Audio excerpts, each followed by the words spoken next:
ಇನ್ನು ಕೇರಳದ ವಯನಾಡಿನಲ್ಲಿ ಭೂಕುಸಿತ ಉಂಟಾಗಿ ಎಲ್ಲವೂ ಕೂಡ ಒಂದು ಹಂತಕ್ಕೆ ರಕ್ಷಣಾ ಕಾರ್ಯಾಚರಣೆ ಮುಗಿದಿದೆ. ಈಗ ಶ್ವಾನದಳ ಮತ್ತು ಸೇನೆಗೆ ಭಾವಪೂರ್ವಕ ಬೀಳ್ಕೊಡುಗೆಯನ್ನು ಕೊಟ್ಟಿದ್ದಾರೆ. ಅಲ್ಲಿದ್ದಂತಹ ಜನ ಚಪ್ಪಾಳೆ ತಟ್ಟಿ ಜೈಕಾರ ಹಾಕಿ ಸೈನಿಕರಿಗೆ ಕೃತಜ್ಞತೆಯನ್ನು ತೋರಿಸಿದ್ದಾರೆ. ಮುಂಡಕ್ಕೈ ಚೂರಲ್ಮಲ ಸಂತ್ರಸ್ತರು ಅವ್ರನ್ನೆಲ್ಲ ಇವರೇ ತಾನೇ ಕಾಪಾಡಿದ್ದು. ಅಲ್ಲೊಂದು ಬ್ರಿಡ್ಜ್ ನಿರ್ಮಾಣ ಮಾಡಿ ಅವರೆಲ್ಲ ಕಾಪಾಡಿ ಎಲ್ಲ ಮಾಡಿದರು. 10 ದಿನ ರಕ್ಷಣಾ ಕಾರ್ಯಾಚರಣೆ ಮಾಡಿದರು. ಈಗ ಅವರೆಲ್ಲ ಕಾರ್ಯಾಚರಣೆ ಮುಗಿಸಿ ಹೊರಡ್ತಾ ಇದ್ದಾರೆ. ಅವರೆಲ್ಲರಿಗೂ ಕೂಡ ಸಂತ್ರಸ್ತರು ಈ ರೀತಿ ಜೈಕಾರ ಹಾಕಿ ಬೀಳ್ಕೊಡುಗೆ ಕೊಟ್ಟಿದ್ದಾರೆ. ನೋಡಿ.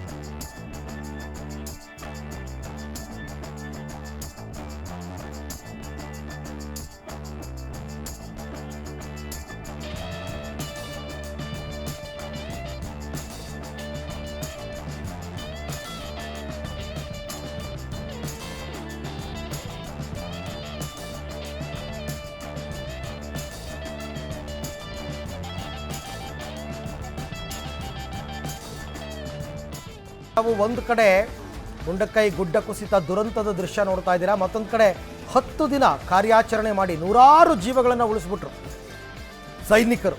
ತಮ್ಮ ಪ್ರಾಣದ ಹಂಗನ್ನು ತೊರೆದು ಕೆಲಸ ಮಾಡಿದಂಥವ್ರು ಇವರು.